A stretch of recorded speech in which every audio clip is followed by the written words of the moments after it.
Howdy there guys, and welcome back to Edgar TV, where today we're looking ahead to the busy time of year, the big time of year.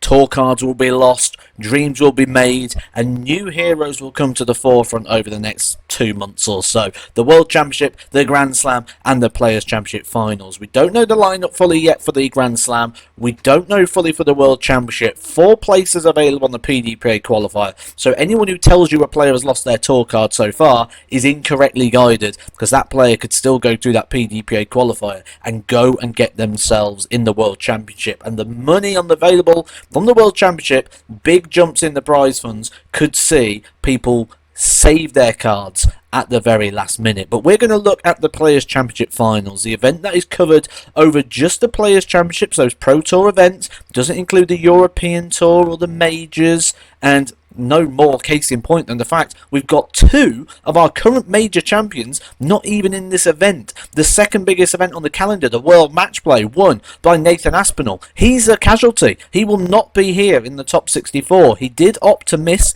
the last couple of events, so maybe a bit of a ploy here. Isn't really defending too much money. He only got to a second round 2 years ago, so he'll only be defending £5,000, which is well and truly covered with doing events such as the match play, and maybe in a couple of years after that match play money comes off, this will be a bit of a bonus for him, where he might be able to get some free money to cover that potential hit he'll have at the match play. But he's never had a good record here as Nathan Aspinall. Twice gone out in the first round, and 3 times only made the second round. Only won 3 matches in his Players' Championship history. Same can't be said for another major champion who's missing out. Our recent European champion, Peter Wright, a former winner of this event back in 2021, £100,000 he's already had, or that's going to be, should I say, coming off his rankings without the opportunity to defend it. First qualified for this event in 2010, and has been an ever-present up until 2022, when he withdrew last year due to his partner's ill health. £100,000 come off the ranking, though. That's going to be a bit of a blow and a bit of a drop here for Peter Wright. He does obviously have the World Championship as well, which is going to be a big hit for him, but winning that recent European Championship should cover a lot of that blow, and if he's playing well, he should be alright to pick up quite a bit of the Worlds as well to cover that potential loss. Longevity.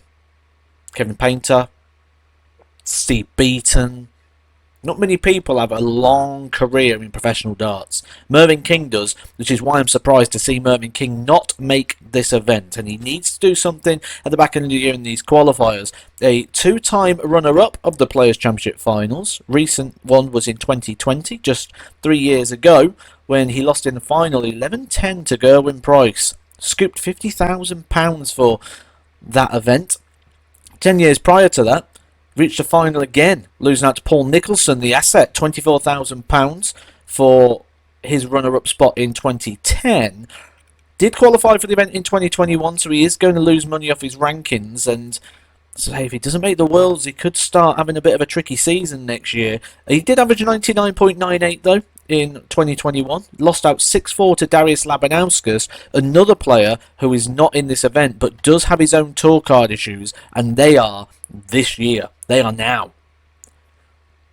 Former major winner, so not someone who's holding a current title like Aspinall or Peter Wright, but we do miss out on another former major winner here in Mensah Suljovic. Someone I've mentioned is dropping down the rankings quite a bit at the moment, and I feel like he's in a bit of trouble here. The 51-year-old, former semi-finalist back in 2015, has had a bit of a strange relationship with the event. Did withdraw in 2018 and 2020, but since that withdrawal in 2020, he's never got past the first round.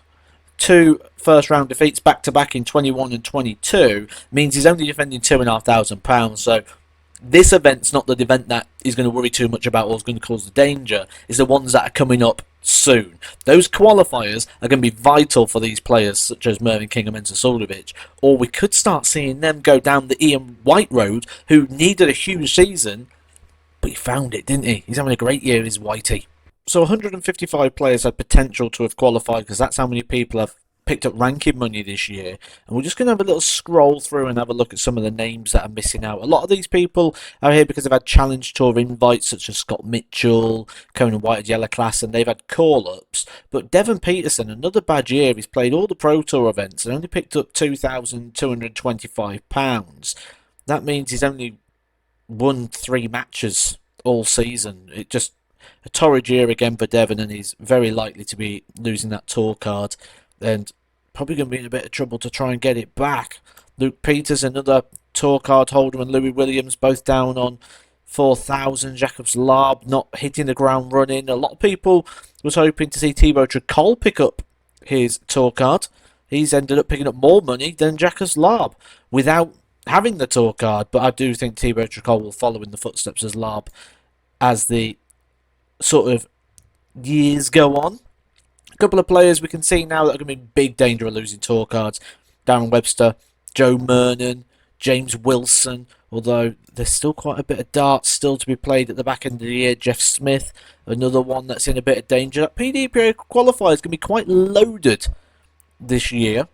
Ross Montgomery, another player likely to lose his card. Alan Suter, though, a bit of a surprise. Someone who's been knocking on the door of that top 32 and been in and around the top 32 now for around about, well, pretty much all season. Not going to be in the Players' Championship and currently not in the World Championship, and is defending quite a bit of prize money at the back end of the year. Richie Burnett, someone I think people would like to have seen in this event, a bit of a fan favourite, not qualified. We've already spoke about Darius. Vincent van der Voort misses out. I do believe Vincent van der Voort is claiming he's only got about a year left in him. So we might not have too many more times where we're going to see Vincent van der Voort. More people here that are going to be struggling with tour cards. Keane Barry, a player who we've just seen in the European Championships, and disappointing season for him on the Pro Tour. Jeffrey Deswan, that's better. Although he's missed out, it's better than what we've seen from him in previous years, so an improved season for him. Martin Kleermacher, we all know what he's going to think of that. He's going to think that shoots. Scott Waits and Cam Crabtree, big runs for those, getting to the quarter-final on the last day, just one win away. If they would have won, Ricky Evans would have been out. And if both of them would have won, it would have also knocked out the ever-present sort of Steve Beaton, a man who has been around for about 103 years in the darting scene. So people will probably be happy to see Steve Beaton in there. And Rapid Ricky Evans qualified with that last day victory, just squeezing him into that final spot. He'll play Gerwin Price in the opening round. And that's how it works. It's not a draw, it's seeded. So Gerwin Price number 1 plays Ricky Evans number 64.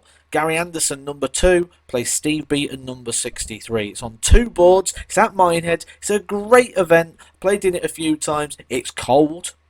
I'll give it that. It's cold. Expect to see people blowing on hands and hand warmers. It's practically played in a tent. It's like an arena in like a dome. But great experience for these players. Lots of new faces. Lots of people going to go up the rankings and down. As always, I will cover all that right here on Edgar TV. All you've got to do is go subscribe, and it'll be coming your way over the next couple of weeks, along with lots of Grand Slam content, tour card content, more insights, and looking ahead to the World Championship month of December. This is the place to be right now. Edgar TV. Go hit that button, hit that like, and I'll catch you soon for some more Edgar TV. Edgar TV.